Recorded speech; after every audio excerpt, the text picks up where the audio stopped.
medidas que toman los enemigos de Jesús para lograr sus propósitos.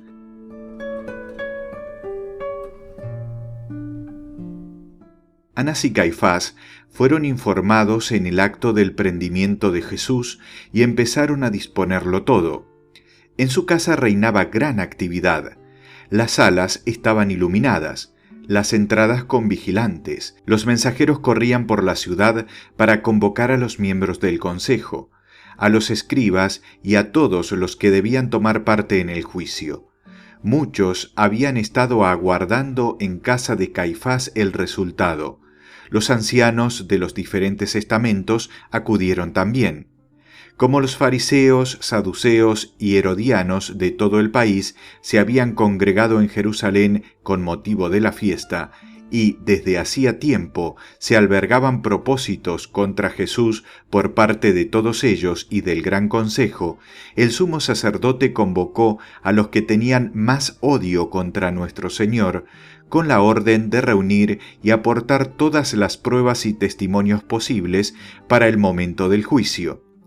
Todos estos hombres perversos y orgullosos de Cafarnaún, Nazaret, Tirsa, Gabara, etc., a los cuales Jesús había dicho muchas veces la verdad en presencia del pueblo, se encontraban en ese momento en Jerusalén.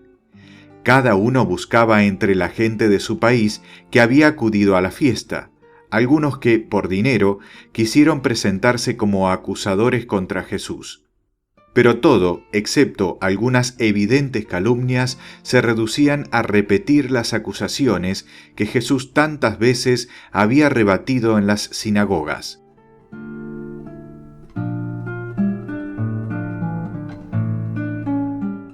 No obstante, todos los enemigos de Jesús estaban llegando al tribunal de Caifás, conducido por los fariseos y los escribas de Jerusalén, a los que se añadían muchos de los vendedores que Jesús echó del templo, muchos doctores orgullosos, a los cuales había dejado sin argumentos en presencia del pueblo, y algunos que no podían perdonarle el haberlos convencido de su error y llenado de confusión. Había asimismo una gran cantidad de impenitentes pecadores a los que él se había negado a curar, otros cuyos males habían vuelto a aquejar, jóvenes que no habían sido aceptados como discípulos, avariciosos a los que había exaltado con su generosidad, los defraudados en sus expectativas de un reino terrenal, corruptores a cuyas víctimas él había convertido, y en fin, todos los emisarios de Satán que por allí andaban. Esta escoria del pueblo judío fue puesta en movimiento y excitada por algunos de los principales enemigos de Jesús, y acudía de todos lados al palacio de Caifás para acusar falsamente de todos los crímenes al verdadero Cordero sin mancha, el que toma sobre sí los pecados del mundo para su expiación.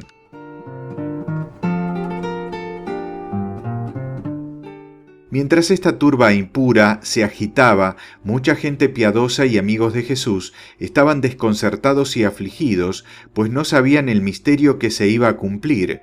Andaban de aquí para allá, escuchaban todo lo que se decía del Maestro y gemían de desesperación.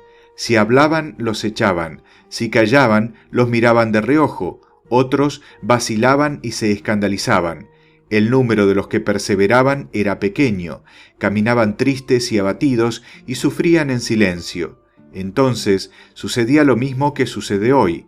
Se quiere servir a Dios pero sin dificultades, en lo fácil, que la cruz sea sostenida por otros. Una vez acabados los preparativos de la fiesta, la grande y densa ciudad y las tiendas de los extranjeros que habían venido para la Pascua se hallaban sumidos en el reposo tras las fatigas del día, cuando la noticia del arresto de Jesús los despertó a todos, enemigos y amigos, y por todos los puntos de la ciudad veíanse ponerse en movimiento a las personas convocadas por los mensajeros del sumo sacerdote. Caminaban a la luz de la luna o de sus antorchas por las calles desiertas a aquella hora, pues la mayoría de las casas carecían de ventanas exteriores y las aberturas y puertas daban a un patio interior. Todos se dirigían directamente hacia Sión. Se oía llamar a las puertas para despertar a los que aún dormían. En muchos sitios se producía alboroto, y mucha gente temió una insurrección. Los curiosos y los criados estaban atentos a lo que pasaba para ir a contarlo enseguida a los demás. El miedo a la revuelta hacía que se oyeran cerrar y atrancar muchas puertas. La mayoría de los apóstoles y discípulos, llenos de terror, se movían por los valles que rodean a Jerusalén y se escondían en las grutas del Monte de los Olivos. Temblaban al encontrarse, se pedían noticias en voz baja y al menor ruido interrumpían las conversaciones. Cambiaban sin cesar de escondrijo y se acercaban tímidamente a la ciudad en busca de noticias. Mucha gente clama contra Jesús. Muchos de los que más gritan han sido antes seguidores de nuestro Señor, pero estos hipócritas ahora lanzan acusaciones contra Él. El asunto es mucho más serio de lo que en un principio parecía. Me gustaría saber cómo van a arreglárselas Nicodemo y José de Arimatea, que, a causa de su amistad con el Maestro y con Lázaro, no cuentan con la confianza del sumo sacerdote. Sin embargo, todos vamos a verlo. El ruido era cada vez mayor alrededor del tribunal de Caifás.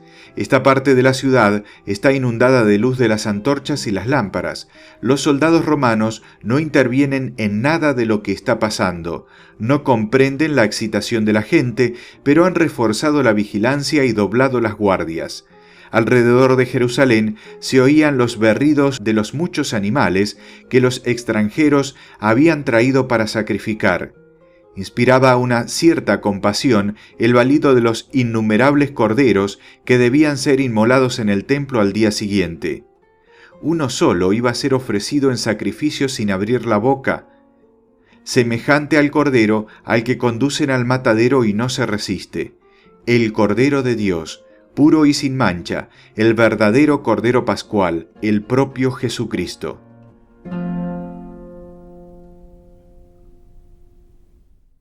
El cielo estaba oscuro y la luna, de aspecto amenazador, se veía de color rojo. Parecía ella también trastornada y temerosa de llegar a su plenitud, pues Jesús iba a morir en este momento. Al sur de la ciudad corre Judas Iscariote, torturado por su conciencia, solo, huyendo de su sombra, impulsado por el demonio. El infierno está desatado y miles de malos espíritus incitan por todas partes a los pecadores. La rabia de Satanás se aplica a aumentar la carga del Cordero. Los ángeles oscilan entre la pena y la alegría.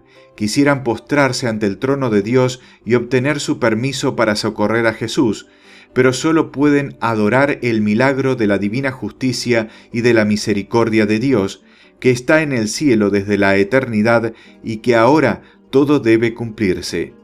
Pues los ángeles, al igual que nosotros, también creen en Dios Padre Todopoderoso, Creador del cielo y de la tierra, y en Jesucristo, su único Hijo, nuestro Señor, que fue concebido por el Espíritu Santo, que nació de Santa María Virgen, que esta noche padecerá bajo Poncio Pilatos, que mañana será crucificado, muerto y sepultado, que subirá a los cielos, donde está sentado a la diestra de Dios Padre, y que desde allí ha de venir a juzgar a los vivos y a los muertos. Creen también en el Espíritu Santo, la Santa Iglesia Católica, la comunión de los santos, el perdón de los pecados, la resurrección de la carne y la vida eterna.